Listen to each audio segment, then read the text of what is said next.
out here and doing this for the local athletes. For those people who are not familiar with what you do in your position, will you go ahead and just give us a rundown on what you do with the Clippers? Well, this will be my 10th year with the Clippers. I was an assistant coach for 6 years, and this will be my 4th year as a pro personnel scout. Basically, my job is to scout the NBA players, go to games, and have as much information and knowledge as I can about the players in the league for trades, free agencies, and things like that. So what is it like for you to come back and be able to share your experience and knowledge of the game? I always love coming back to Fresno. My family's still here, my wife's still here, so I always enjoy coming back to check in on them. But I coached here a long time in high school, junior college, and at Fresno State. So I've always had a really fond connection with Fresno. So it's so much fun to come back and work with these kids, the local kids, and Demetrius does a great job with his program. And he called me, and I just said, tell me when and where, and I'll be there. And I just really enjoy working with these kids. So yesterday, after the training, you talked to the kids for a little bit, pretty much about any and everything if they had any questions. And you mentioned to them how important it is for them to get to know what their role is. Yeah, that's huge.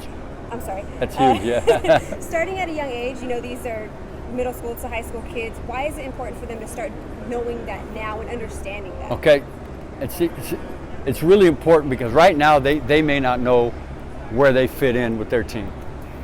They may not, and I think it's the coach's responsibility to identify that role, and the kids got to really understand it. And the earlier they can understand and accept their role, whatever that role is on the team, the better. And they got to be able to become a star in that role. Now, a lot of young kids don't like their role. They think they should be playing more or whatever. Parents think they should be playing more, and that's another problem. But the earlier they can understand and identify their role, now they can work on improving their skill. So if say they're a bench player and they don't like being the 7th or 8th man, that's their role, okay? Now they understand, okay, here's what I need to work on to be able to become a starter. But if they don't know their role and where they fit in, then they have nowhere to go. So understanding their role, being a star in their role, accepting it but not being satisfied. Okay, I can accept my role now as the 8th man, but I'm not satisfied. I want to be a starter. And here's the things I got to work on to be able to become a starter. So I think the earlier they can identify what the role is, and a lot of that's on the coach. Coach just can't put 10 guys on the team and say, let's play. Everybody has to understand where they fit, what their role is, and what to do to get better, to get more of a role. Earlier today, I walked in kind of late, but I heard you chatting with them again, and you mentioned, you as a coach, you can't really teach attitude, right? You can teach basketball, you can coach basketball 100%.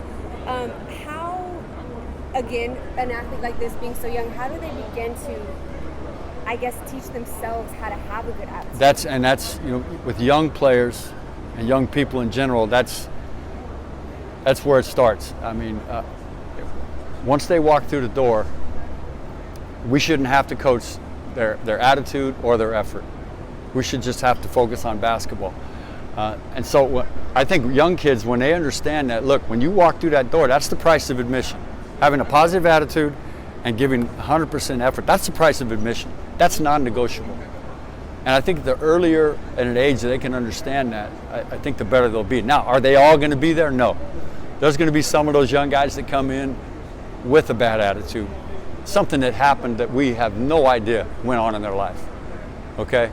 And because there's a lot of stuff that goes on out there.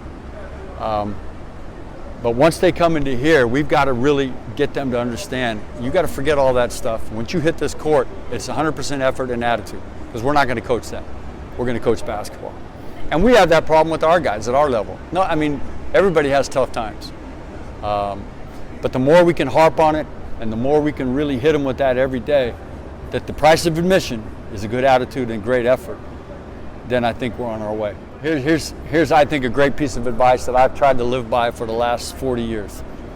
Find something that you love to do and get someone to pay you to do it. Simple enough. And you know, this is my 42nd year in basketball, and I feel like I haven't worked a day yet. You know, and that includes the 25 years that I taught, you know, high school. Find out what you really love to do. Get someone to pay you to do it, and you will have never worked a day in your life. I love it. And on that note, I think we are good. Thank you.